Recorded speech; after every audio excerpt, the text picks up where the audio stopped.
하나님의 명령을 준행하기 힘쓴 것이 아니라 탈취하기에 급해서, 야 야들아, 야, 약한 것만 쥐고 살찐 것은 가져가자. 거기다가 자기 명예에 불이 탔어요. 승리하고 돌아오다가 길갈에서 승리의 기념비를 세웠어요. 자기를 위해서.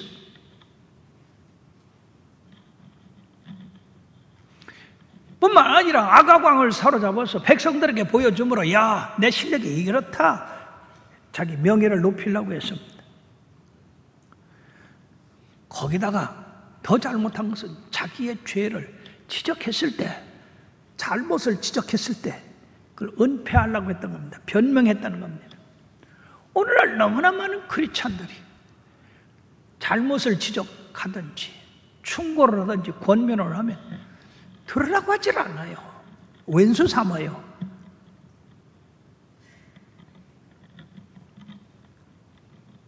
그러나 교훈을 좋아하는 사람들은 그 교훈을 따라서 책망받을 때 감사히 생각해서 고치고 시정해 나감으로써 하나님의 사랑을 계속 받게 되는데, 이 사울은 끝까지 백성들에게 책임을 떠넘기고 또 제사하는데 필요해서 가져왔다고 이렇게 변명을 합니다. 자기는 잘못한 것이 아무것도 없이 그저 순종했다고 합니다. 그러므로 이 사울은 자기 생각으로 행동을 했고 그 무리들을 이끌었기 때문에 여호와의 말씀을 버린 것이 됐습니다. 무서운 말씀이에요. 그러므로 여호와도 왕을 버렸다고 합니다. 사랑하는 여러분, 공장에서 제품을 생산할 때에 마지막에 포장하기 전에 검사원이 검사를 하죠. 공정을 잘 맞춰서 정품으로 내면 합격이 돼서 포장을 하고 판매에 들어가죠. 근데 거기서 하나라도 잘못된 것은 넣습니까? 안 넣습니까? 그걸 뭐라고 그래요? 불량품이라고 그래요. 같이 만들긴 만들었는데 불량품이에요. 오늘날 우리가 정신 차려야 될 것이, 내가 하나님 앞에 불량품이 아닌가?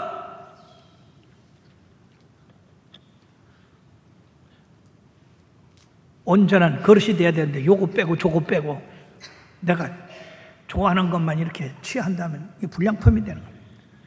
사랑하는 여러분들이요, 주님 앞에 설 때 너는 불량품이다 라는 말을 듣지 않게 되기를 주의 이름으로 축원합니다. 그러므로 예레미야 2장 13절에 내 백성이 두 가지 악을 행하였나니 곧 그들이 생수에 거는 데는 나를 버린 것과 스스로 웅덩이를 판 것인데 그것은 물을 가두지 못할 터진 웅덩이니라. 우리가 이 땅에서 행하는 모든 것, 그것은 예수님의 이름으로 하늘에 쌓게 되는 겁니다. 그런데 우리가 생수에 거는 데는 우리 하나님을 버렸기 때문에 우리는 세상에서 죽은 목숨이에요. 또 주님 나라를 위해서 쌓지 않으니까 하늘나라 가서 상을 받지를 못해요. 사랑하는 여러분들은 생수 대신 주님을 잘 섬기고 그 생수인 생명의 말씀, 성령의 충만함을 받아서 여러분들의 그 삶의 모든 헌신과 충성이 쌓아지기를 주의 이름으로 축원합니다. 세 번째 우리가 생각할 것은 순종이 제사보다 낫다 하는 것입니다. 사무엘 선지자가 오늘 읽어드린 22절 23절에 다 같이 시작. 사무엘이 이르되 여호와께서 번제와 다른 제사를 그의 목소리를 청종하는 것을 좋아하신 같이 좋아하시겠나이까. 순종이 제사보다 낫고 듣는 것이 수양의 기름보다 나으니 이는 거역하는 것은 점치는 죄와 같고 완고한 것은 사신 우상에게 절하는 죄와 같음이라. 왕이 여호와의 말씀을 버렸으므로 여호와께서도 왕을 버려 왕이 되지 못하게 하셨나이다. 사랑하는 여러분, 순종이 제사보다 낫다. 그 이유가 뭐냐? 순종은 마음에서 나오는 것이고 제사는 바깥에서 행해지는 겁니다. 하나님이 아벨의 제사를 받았는데 가인의 제사는 받지 않았어요. 아벨은 믿음으로 제사를 드렸고 가인은 자기 마음대로 제사를 드렸기 때문에 하나님이 아벨의 제사는 받았지만 가인의 제사는 받지 않은 겁니다. 그러므로 하나님을 더 사랑하느냐, 나를 더 사랑하느냐, 하나님의 뜻을 행할 것이냐, 내 뜻을 행할 것이냐, 하나님 중심의 삶이 돼야 이것이 순종이 되는 것이요, 바로 내 인간의 삶이 중심이 되면 이것은 하나님과 원수되는 겁니다. 오늘날 인본주의, 합리주의, 이성주의가 발달해서 하나님의 말씀을 변개시키고 있어요. 기가 막힌 일입니다. 순종을 떠난 제사는 아무리 크고 아무리 호화로도 그것은 하나님과 무관합니다. 그러므로 거역하는 것은 점치는 죄와 같고 완고한 것은 사실 우상에게 절하는 죄와 같다고 하신 것입니다.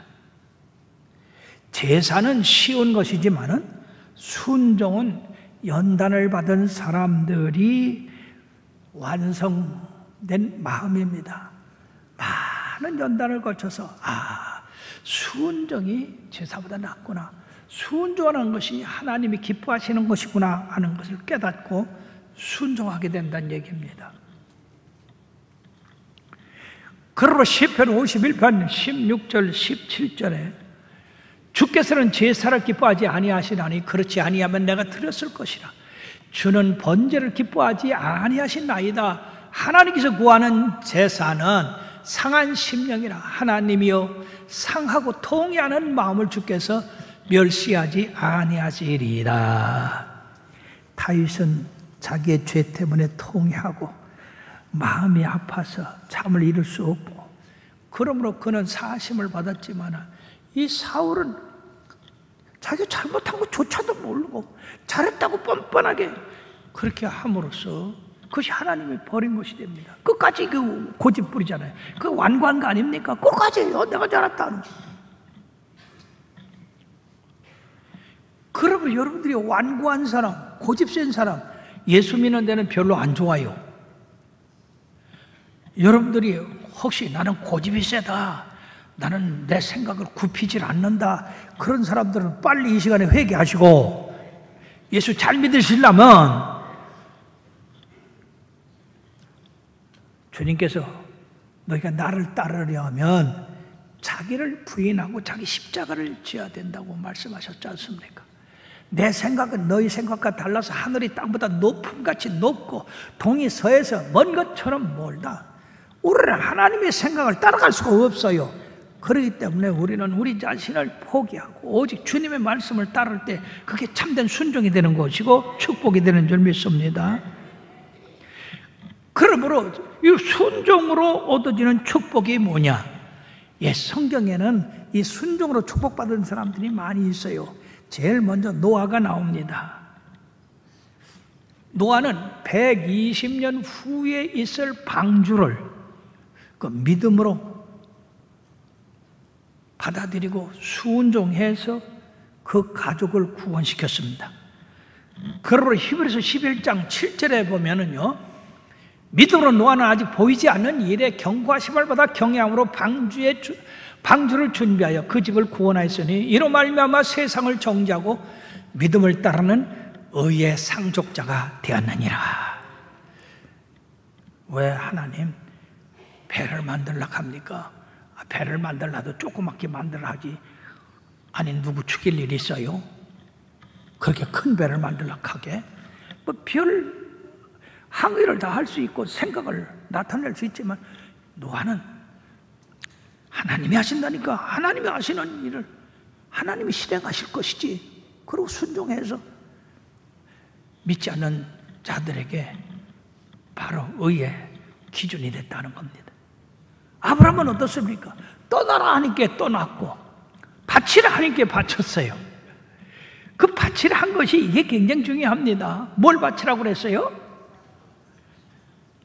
창세기 22장에 보면 아브라함을 시험하여 가라사대 아브라함아 내 독자 내 사랑하는 아들 이삭을 내가 지정하는 산에 갔다가 단을 쌓고 번제로 드려라. 여러분 이보다 더 잔인한 명령이 어디 있습니까? 그러나 아브라함은 놀랍게도 아무런 반응하지 않았어요. 항의하지 않았어요. 자기 생각을 나타내지도 않았어요. 그대로 모리아산에 가서 번제로 드리려고 할 때 하나님께서 아브라함아 아브라함아 그 손을 멈추게 하시고 순양을 예비해서 순양을 대신해서 제사드리게 했는데 그 후에 하나님이 축복한 축복은 엄청난 겁니다. 창세기 22장 15절에서 19절까지 보면 여호와의 사자가 하늘에서부터 두 번째 아브라함을 불러 이르시되 여호와께서 이르시기를 내가 나를 가리켜 맹세하노니 네가 이같이 행하여 네 아들 독자도 아끼지 아니하였으므로 내가 네게 큰 복을 주고 네 씨가 크게 번성하여 하늘의 별과 같고 바닷가의 모래와 같게 하리니 네 씨가 그 대적의 성문을 차지하리라. 또 네 씨로 말미암아 천하 만민이 복을 받으니 이는 네가 나의 말을 준행하였음이라 하셨다 하니라. 할렐루야. 이 아브라함의 씨에서 누가 나왔습니까? 누가 나왔어요? 그렇게 어리어리 해갖고 어떡합니까? 마태복음 1장 1절에 뭐라고 했습니까? 이는 아브라함의 자손 그리고 다윗의 씨로 말미암아 그리스도가 세상에 탄생했다고 하는 말씀 아닙니까? 바로 예수님이 만왕의 왕이 되시고 만주의 주가 되시는 그런 축복 그리고 그 믿음의 자손들이 하늘의 별 같고 땅의 모래같이 많게 했다고 그랬는데 그 하늘의 별 땅의 모래알 중에 나와 여러분들이 하나가 된 것을 깨달으시길 바랍니다. 순종하기는 참으로 힘이 들고 어려웠지만은 그 어려운 말씀에 순종을 했더니 상상할 수도 없는 축복을 받았습니다. 뿐만 아니라 여호수아와 그 백성들이 여리고성을 점령할 때 하나님께서 군대로 공격해 들어가라고 하지 않았습니다. 사다리를 만들어서 성을 기어 올라가서 들어가라고 하지도 않았습니다. 굴을 파고 들어가라고 하지도 않았습니다. 단지 성을 돌아라. 매일 한 바퀴씩 돌고 그리고 일곱째 날은 7바퀴 돌아라. 그리고 제사장은 나팔을 불 것이요 온 국민은 소리를 외쳐 여리고성아 하나님의 백성 앞에서 무너져라 외쳐라. 그대로 했더니요 성이 와르르 무너져가지고 이스라엘 백성이 여리고성을 점령을 했습니다. 할렐루야. 만약 여호수아가 이 더운 날 거기를 왜 돌아갑니까? 하루에 한 번씩 도는 건 그렇더라도 왜 7바퀴를 돌아갑니까? 막 이렇게 이유를 댔더라면 그 성이 무너졌겠어요. 이와 같은 예를 들려면 한이 없어요. 문둥병자인 나하만이 엘리사가 요단강 물에 가서 7번 씻으라 처음에 거절했습니다. 분을 냈어요. 그러나 분을 내고 내 생각에는 다백색의 아마나와 바라발 같은 강에 가서 목욕하는 게 낫겠다 그랬을 때는 문둥병이 조금도 낫질 않았어. 그러나 그가 깨우치고 요단강 물에 가서 7번 목욕했더니 깨끗하게 되었어요. 할렐루야. 우리가 하나님께서 왜 일하시는지 몰라요. 왜 낫는지 몰라요. 왜 회복되는지 몰라요. 그러나 말씀대로 순종하면 약속한 대로 이루어집니다. 그러므로 선택이 아니라 순종입니다. 로마서 5장 19절의 말씀에 보니까 한 사람 아담이 불순종함으로 모든 사람이 죄인 되었다고 했습니다. 그러나 예수님 한 사람이 순종함으로 모든 사람이 의에 이루었다고 했습니다. 순종이 이와 같이 중요한 거예요.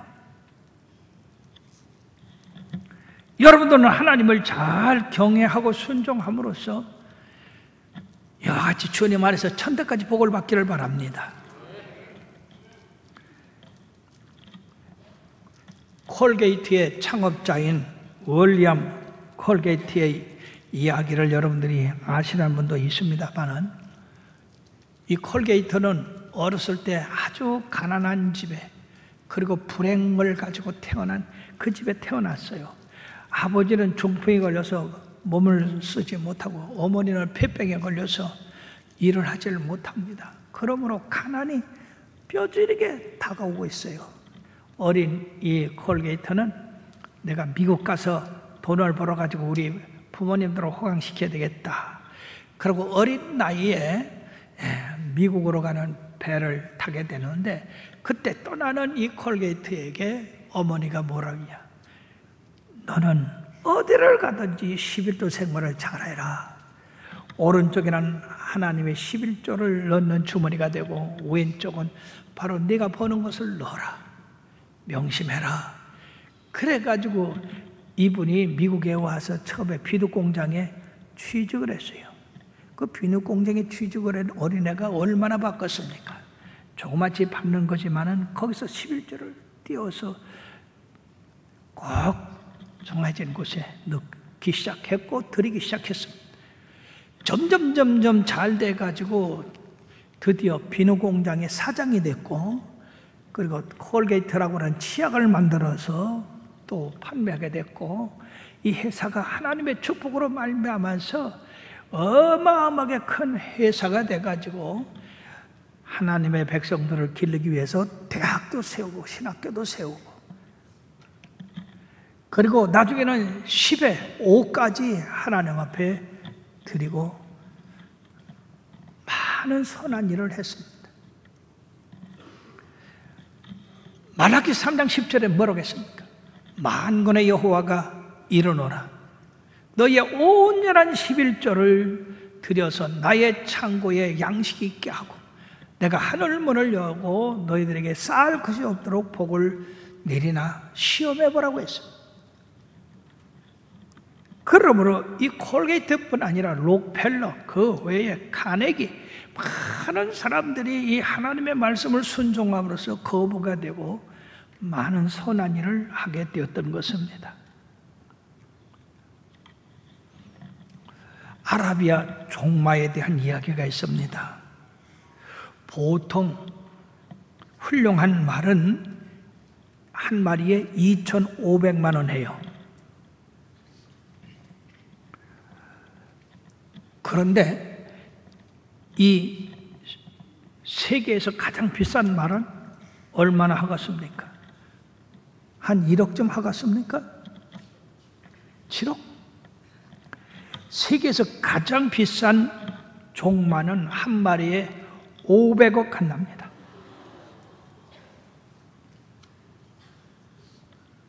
그런데 이 말의 가격은 말이 잘 달리느냐, 훈련을 잘 했느냐, 튼튼하냐, 이거에 따르지 아니하고 바로 혈통으로 따진다고 합니다. 즉 명만은 훈련으로 되는 것이 아니라 혈통, 위에서부터 내려오는 그 혈통이 얼마나 순수하고 얼마나 사람의 말을 잘 듣고 주인의 말을 잘 듣느냐 하는 거에 따라서 값이 막혀진다는 얘기입니다. 그럼 어떻게 해서 이렇게 엄청난 명마가 있는가?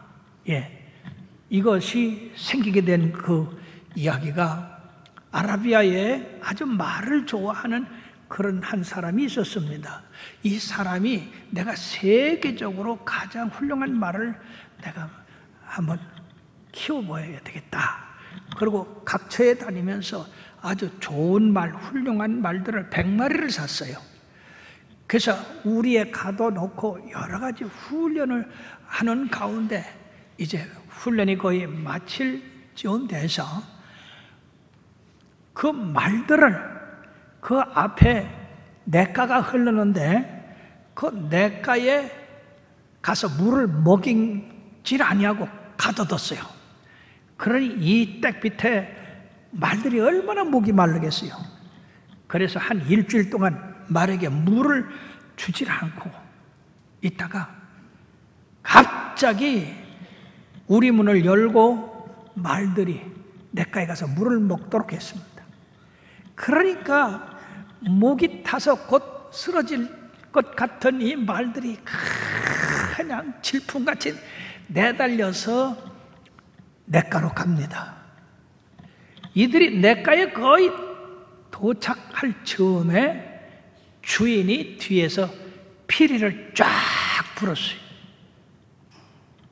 그랬더니 나머지 말들은 피리 소리가 있든지 없든지 그냥 냇가에 뛰어들어가서 물을 먹는데 단지 4마리만 딱 그 자리에 서서 주인의 멈추라고 하는 그 신호에 목이 다 죽을 지경이지만 주인이 멈추라고 하니까 딱 멈춰 섰다는 것입니다.